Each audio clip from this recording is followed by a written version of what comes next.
सत्संग जी, प्रेम से कहना, धन्यकार जी। जहाँ जहाँ भी जिस जिस शहर में जाने का अवसर प्राप्त हुआ, वहाँ यही भक्ति भरा रूप, सेवा वाले भाव, मिलवर्तन की भावना और यही एक अरदास के सदगुरु के चरणों में हर एक भक्त की कि जो भक्ति जीवन में आई है, ये जैसी आप चाहते हैं वैसी निभ सके, तोड़ निभ सके। और ये जो भक्ति का मार्ग है, इसके लिए बखूबी लिखा गया है कि प्रेम गली अति सांकरी, जामे दो न समाए। और भक्ति प्रेम का सबसे शुद्ध रूप है। Purest form of love is devotion. क्योंकि भक्त और भगवान का प्रेम स्थापित ही तब होता है जब भक्त पूर्ण समर्पण कर देता है।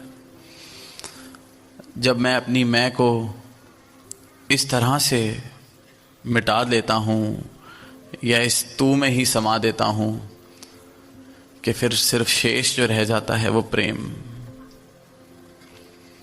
दुनिया के किसी भी और रिश्ते में जिसे मैं प्रेम का नाम देता हूँ, चाहे कितना ही प्रेम हो किसी से, कहीं ना कहीं लेन देन, एक दूसरे का ख्याल, कुछ ना कुछ किसी ना किसी रूप में रह जाता है, मिट नहीं सकता। रिश्ते हैं दुनिया के, अपना भी ख्याल रखना है, दूसरे का भी ख्याल रखना है, हर तरीके की संभावना है। पर परमात्मा के प्रेम में सदगुरु के चरणों से जो प्रीत जुड़ती है, जिसे भक्ति कहा जाता है, वो प्रेम का सबसे शुद्ध, और जो एक बारी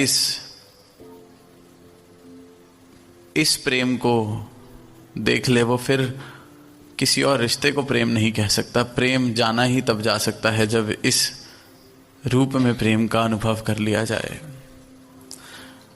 और फिर जो इनकी कृपा होती है, जब ये प्रेम जीवन में आता है, तो वो जो मेरे लेन देन वाले रिश्ते भी हैं, उनमें भी फिर ये शुद्धता आनी शुरू हो जाती है। उनमें भी ये बेगर्ज उल्फत वाले भाव आने शुरू हो जाते हैं। तो फिर भक्ति के लिए कहा गया कि प्रेम गली अति सांकरी, जामे दो ना समाए। कि ये प्रेम इस राह पे चला ही तभी जा सकता है जब अपनी मैं को मिटा लिया जाए।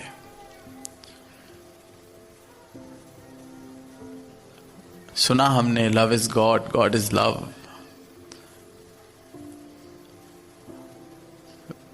When I am in love, or when I truly love, I cease to exist.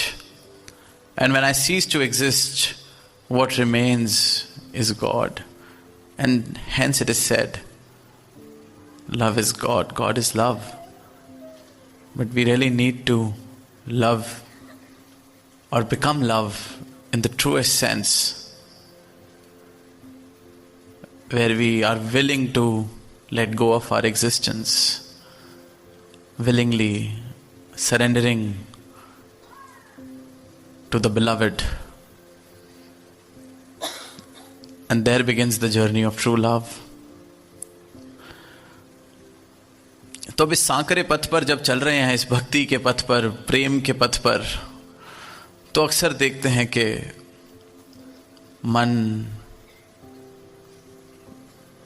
जब इस पथ पर वापस आने लगता है, जब सिर्फ तू से थोड़ी थोड़ी मैं वाली अवस्था वापस आने लगती है, तो आनंद उसी पथ पर, वही जो मैं कार्य कर रहा हूँ, जिसमें कल आनंद आ रहा था, आज उसमें सवाल उठने लगते हैं, आनंद आना कम होने लगता है। क्योंकि उस सांकरे पथ पर अपनी मैं को भी मैं चलाने की साथ कोशिश करता हूँ, और मैं बड़े अलग अलग रूपों में आती है। कई बार इस सरल से सत्य को, सरल सी बात को मैं अपने इल्म से, अपनी विद्याओं से उलझा लेता हूँ, ओवर एनालिसिस से उलझा लेता हूँ, तो फिर कहीं मेरे मन में ऐसे भाव आने लगते हैं कि मुझसे बेहतर शायद इस बात को कोई समझता नहीं, मुझसे बेहतर इस कॉन्सेप्ट को कोई समझता नहीं, मुझसे बेहतर इस कॉन्सेप्ट को कोई समझा नहीं सकता। फिर जब ये भाव आने लगते हैं तो उस अति सांकरी प्रेम गली में मैं रह जाती है, तू चला जाता है, क्योंकि मेरा अब जो रस है वो उसमें बस गया है कि मैंने कितनी इल्म हासिल कर लिए, कितनी विद्याएं हासिल कर ली, कितनी रिद्धि सिद्धियों के बारे में मैं जान चुका हूँ। और अक्सर देखा गया है जब ये वाला नशा किसी को स्वाद लगने लगता है तो उसको बोलने में बड़ा मज़ा आने लगता है, बताने में बड़ा मज़ा आने लगता है, सुनना थोड़ा मुश्किल होता रहता है। दास अक्सर ये बात कहता है कि जिसको बोलने में मज़ा आ जाए उसको सुनना बड़ा मुश्किल है, उसके लिए बहुत ही मुश्किल। जिसको सुनाना अच्छा लग जाए, और मज़े की बात ये कि जो बोलता इस रूप में है उसको वाहवाही देने वाले भी बड़े सारे मिल जाते हैं, फिर उसको और मज़ा आने लग जाता है।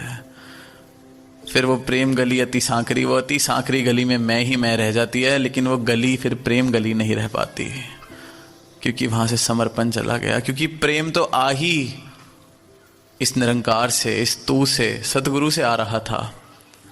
मैं तो जैसा था वैसा ही हूँ।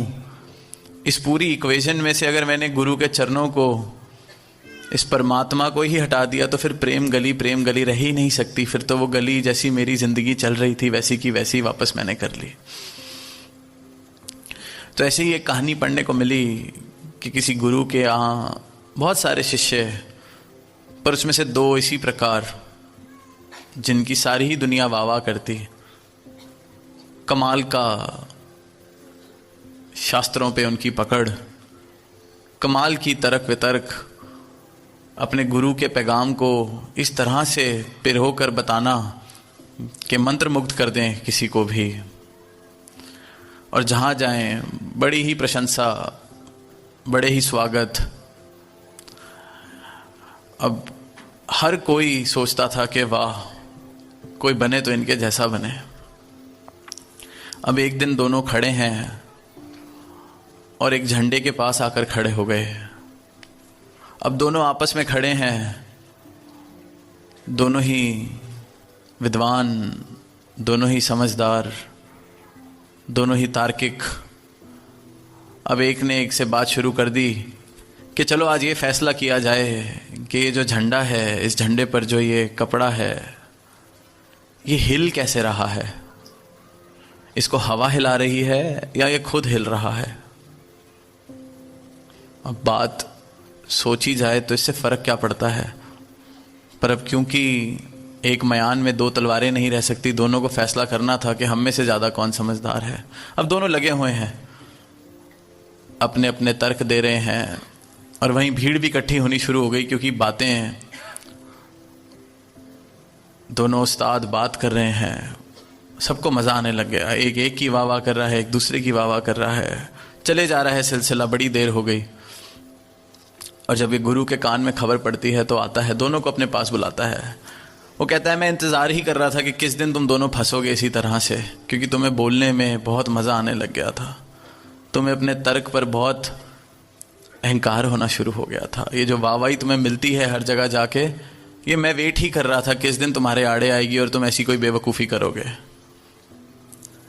और जवाब ये देते हैं गुरु कि ना हवा हिला रही है उस झंडे को, ना वो खुद हिल रहा है, तुम दोनों का मन हिल रहा है और कुछ नहीं हिल रहा है यहाँ पे। और जीवन में अगर झांक के देखेंगे कि हर परिस्थिति में ये मेरा मन ही है जो हिल रहा है, कोई परिस्थिति मुझे नहीं हिला रही। किसी दिन मन ठीक होता है तो सिमिलर एक वैसी ही परिस्थिति में मैं हंस के उस परिस्थिति को निकाल लेता हूँ। किसी दिन मन डावाडोल है, बुझा हुआ है, तो छोटी सी बात भी मुझे ऐसा कर देती है कि मैं आज अपना जीवन ही खत्म कर लूँ। तो ये मन हिल रहा है, मुझे हिलाने वाली कोई परिस्थिति नहीं। और फिर वो पंक्तियाँ लिखी गई हैं कि मन के मत ना चलिए, मन के मत अनेक, जो मन पर सवार है सो साधु कोई एक। कि मन के मत ना चलिए, मन के मत अनेक हैं। सुबह कुछ सोचता है, शाम को कुछ कर बैठता है। सबके साथ ये एक्सपीरियंस है। रात को अगर सोए हैं कि आज सुबह जल्दी उठना है, बहुत दृढ़ संकल्प के साथ सुबह अलार्म बजता है, वही मन कह देता है छोड़, थोड़ी देर और सो लेते हैं। मन के मत अनेक। रात को यही मन मुझे पक्का कर रहा था कि कल कुछ भी हो जाए, दुनिया इधर की उधर हो जाए, सुबह मैं समय से पहले उठ जाऊंगा। सुबह होते होते तक मन कहने लगता है कि छुट्टी बड़ी मुश्किल से मिली है, क्या करना है उठ के। आजकल बड़ी एक आम सी चीज़ है, हम सब बहुत कोशिश करते हैं ख्याल रखने का कि हम क्या खाएं। We all try to eat healthy, we all try to avoid certain things, because if we indulge in certain foods then we feel guilty. तो ये मन कहता है कि नहीं, खाना नहीं, अब ख्याल रखना है। और जब वो चीज़ सामने आती है तो वही मन कहता है थोड़ा सा खा लेते हैं, क्या फ़र्क पड़ता है। एक खाना ही तो है मेरी कमज़ोरी, उसको भी छोड़ दूंगा तो फिर जीने का क्या फ़ायदा है। और जब मैं खा लेता हूं तो वही मन शीशे के पास जाके खड़ा होकर कहता है कि क्या हाल कर लिया शरीर का। मन के मत अनेक। सबके जीवन की यही कहानी है, छोटी से छोटी, बड़ी से बड़ी, कोई भी परिस्थिति, कोई भी चीज़ हो, ये मन ही हिल रहा है। उस झंडे को ना हवा हिला रही है, ना वो झंडा खुद हिल रहा है, हमारा मन हिल रहा है। मन के मत अनेक।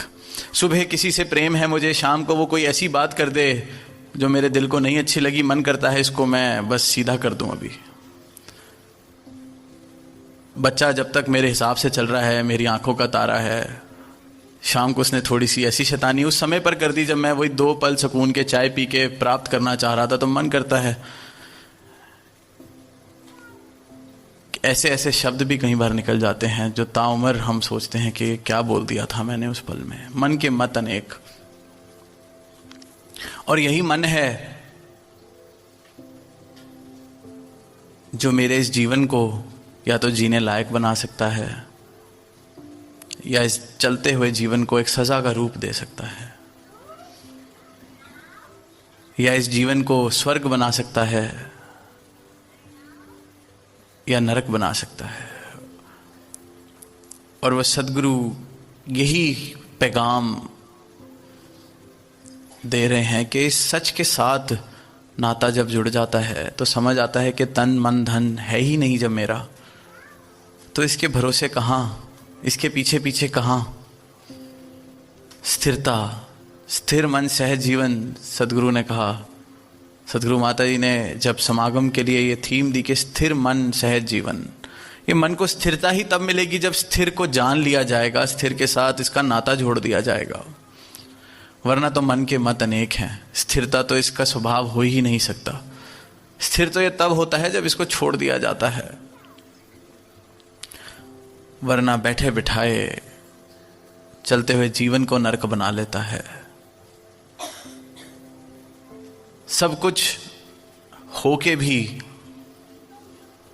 जीवन ऐसे कि इससे अच्छा ना ही मिलता, ऐसे हाल भी हो जाते हैं। तो ये मन, इसका नाता अगर इस सत्य से ना जोड़ा जाए, इसको अपनी पहचान जिसकी आज हम बात कर रहे हैं ना मिले, तो इस मन के भरोसे ही हम चलते रहेंगे, इस मन को ही अपनी पहचान बना के चलते रहेंगे।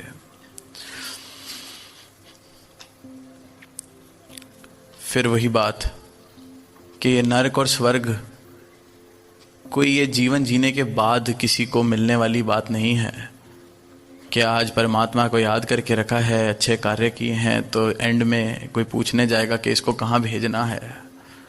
ये तो इस पल में मेरा चुनाव है कि मैंने जीवन नरक में जीना है या स्वर्ग में।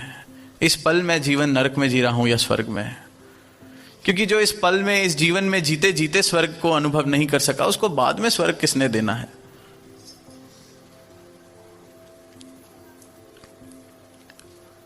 जहां जीवन में फूलों की बहार खिल सकती है, मिल सकती है, वहां हम फिर भी कांटे ढूंढ लेते हैं, कांटे बो लेते हैं। गुलाब के फूल को देखते हैं तो फूल पे हमारी नजर बाद में जाती है, हम कांटों को पहले कहते हैं कि ये क्यों है यहां। जीवन जितना भी सुंदर अवसर मिल जाएं, प्रेम के जितने मौके हमें मिल जाएं, फिर भी हम दर्द को चुनते हैं। किसी ने अगर दिल दुखाया है तो उसको छोड़ते नहीं। सदगुरु माता जी ने इसी टूर पर एक भाव, एक शिक्षा दी कि walk away, walk on, but we don't like to walk on, we like to hold on to things which hurt us, we like to hold on to things which make us feel low. Sometimes I feel that we all as humans don't want to be happy. That's why we keep reminding ourselves of the past hurt. We keep reminding ourselves of the wrongs that have been done to us. We keep reminding ourselves of all the lost opportunities, forgetting and not realizing that the next opportunity is right in front of me in this very moment. जहां फूलों को चुना जा सकता है वहां मैं कांटे चुन लेता हूं। और फिर मैं वो भाव जो शायर ने कहे कि जो गुजारी ना जा सकी हमसे, हमने वो जिंदगी गुजारी है। गुजारी नहीं गई जिंदगी, वैसी जिंदगी गुजार रहे हैं। पर क्यों, किसने रोका है फूल को चुनने से? किसने रोका है फूलों की महक से अपने जीवन को संवारने से? इस एक की पहचान हर एक मसले का हल है। ये प्रेम गली हर एक उस भाव जिसकी चाहत इंसान रखता है कि उसको मिल सके, सुकून, आनंद, प्रेम। ये प्रेम गली उस हर एक अवस्था तक पहुंचाने वाली गली है। पर यह प्रेम गली तभी रह सकती है जब यहाँ पर मैं ना हूँ, मेरा मन ना हो। ये है तो ये प्रेम गली है, ये परमात्मा है तो ये प्रेम गली है। मैं अगर आ गया तो फिर तो जैसी मेरी ज़िंदगी जो गुजारी ना जा सकी हमसे, हमने वो ज़िंदगी गुजारी है।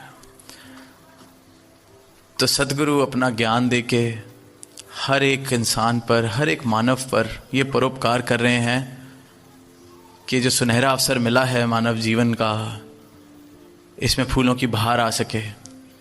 कांटों के चुनाव को छोड़कर फूलों भरा जीवन, महकदार जीवन, रंगों से भरा हुआ जीवन, इस बेरंगे को जानकर हर कोई इंसान जी सकता है। तो दास इन्हीं शब्दों से आप सबसे इजाज़त लेगा और यही भाव के पूरी यात्रा ऑस्ट्रेलिया, न्यूजीलैंड, हर एक स्थान पर आप सबका बहुत प्रेम पाया, प्राप्त किया। और यही कोशिश भी रहेगी कि इस बार इतना समय ना लगे वापस लौटने में। तो इन्हीं भावों के साथ दास सद्गुरु के चरणों में अरदास करता है कि